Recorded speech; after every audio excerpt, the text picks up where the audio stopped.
The Thornfall Alliance returns to Warmachine, and Steamforged Games has this to say about them. A force built from stubborn survivors, tusked warbeasts, and a kind of pragmatic battlefield greed that only a swine could possess.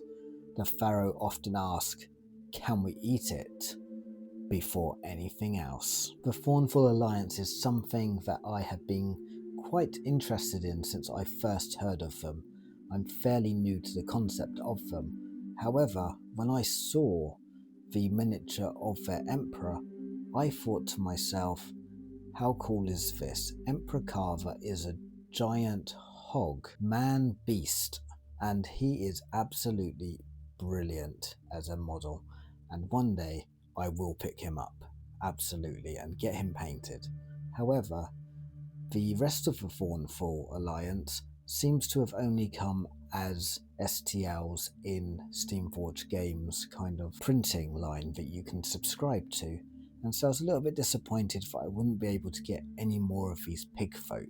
However, they have now announced the command starter for these, and also a couple of the war beasts to go as well. As with all of the command starter sets, this builds a 30-point force, which in my opinion is the perfect size for getting into the game, and also if you want to be able to play games that don't take too long. The warlock of this group is Midas. He is the diabolical genius behind what this Thornfall Alliance starter set is all about, which is taking the dead and they have been stitched back together and brought back to life. This is a new idea in my opinion of rather than just having pigs that are big, brutish and kind of humanized.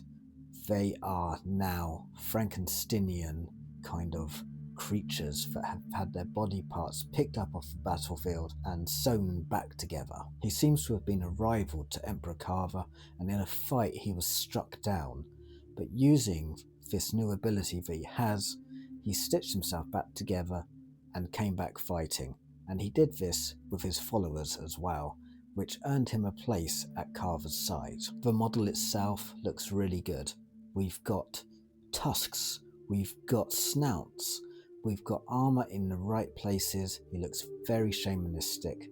We've got fur across the shoulders, we've got a brutal looking weapon, and also a staff that looks like it's made from pulling the skull and spinal cord straight out of an enemy. In keeping with the theme that they collect the body parts of the fallen and sew them back together to create warriors again, he has got this huge barrel on his back which is filled with parts that he has clearly picked up. Overall, I think this is a fantastic looking miniature that really embodies the shamanistic side that he could have to him in the ability to bring the dead back to life. Next up, we have the heavy warbeast of the command starter, whose name I am absolutely going to butcher. Lytiosis. He is described as a bybor, which is named because he has two heads. These two heads are constantly fighting for control over the body, and you can see that they clearly have different personalities in the model itself as well, such as one of the heads screaming and being upright, clearly the more vicious and aggressive of the two, whereas the other one is more lowly slung, a little bit more contemplative. Perhaps their personality is one of aggression and one of cunning. However, they are both fierce looking, they are both look like if they've beaten you, they are going to eat the flesh from your body. He wields a huge axe, and on his other hand, he's got two great spiky blades, which means that he is clearly going to be chopping up and butchering you if he gets the opportunity. And just like Midas, he has got that barrel strapped to his back, filled with parts that he has collected from the battlefield. The solo of this box set is Targ. He's kind of the surgeon who does all of the work in this command starter. His surgeon's apron is covered in blood, and he's clearly got some scars and marks himself where he has most likely experimented on himself. He is the surgeon who I imagine takes the body parts and puts them back together as Frankenstein does, and then Midas does whatever ritual or incantations he does to bring life back into that body. On the face of it, he's a little less lightly armed from what we've seen so far, with just one small blade in his hand, and the other hand is reaching out to grab you. He's got an eye patch, so has clearly lost an eye at some point, or maybe through choice he donated it to a subject. Either way, he is not someone I would want to encounter on the battlefield or outside of it. We then have a pair of razor boars. These are lesser war beasts, smaller than what the other war beast is, but no less deadly. Hunting in a pack of two, these are clearly vicious, oversized boars that roam around the battlefield, spearing enemies with their tusks and chowing down on whatever they can get their teeth sunk into. These look really cool, and they remind me a bit of the boars that are included in the Boar Boys of Age of Sigmar for the various Orc factions. For the unit in the command starter, we have got the Bone Grinders. I love how the faces of these look like they're not just brutish creatures, they are cunning, they are sly, they've got malice in their eyes. They're clearly well muscled and able to fight, but they're not bulky. They're more slender and flexible and look like they would really be able to do some proper fighting rather than just charging in and swinging their weapons without any finesse at all. As with all of the units that come in the command starters, each one of these is really a character on its own. It has its own personality, unique model, and they look absolutely gorgeous, and that's what makes up the command starter set, which is a great little 30-point force, but you can also get two heavy war beasts as well that they've released separately. First one is the Warhog. This is designed to kind of push through anything that it needs to push through.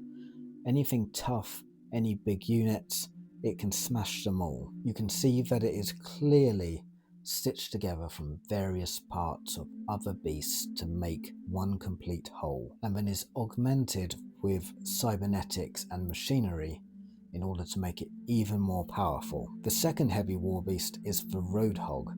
This is made in exactly the same way as the Warhog, except this one is designed to be fast. He's designed to race across the battlefield and get to where the enemy is dug in and kind of wipe out that dug in force. But he also has that stitched together body part kind of look, and then has some ranged weapons rather than just the close combat ones. Overall, I think this is a great release. It's nice to be able to get the Thornfall Alliance without having to 3D print them yourself for people like me who don't have a 3D printer. And they are great models, and I really like the aesthetic that they've gone with the fact that they're not just giant humanoid pigs. They actually have a kind of necromancy, Frankensteinian kind of element to them, where they've stitched together parts of each other and fallen enemies in order to create themselves. And if you're old like me, what I would say is they really remind me of the Rocket Knight Adventures game on the Sega Mega Drive. That had some pig people as the bad guys in that, and these really give me that kind of aesthetic. Overall, absolutely fantastic. They're up for pre-order now. I don't know if I'm going to be getting them.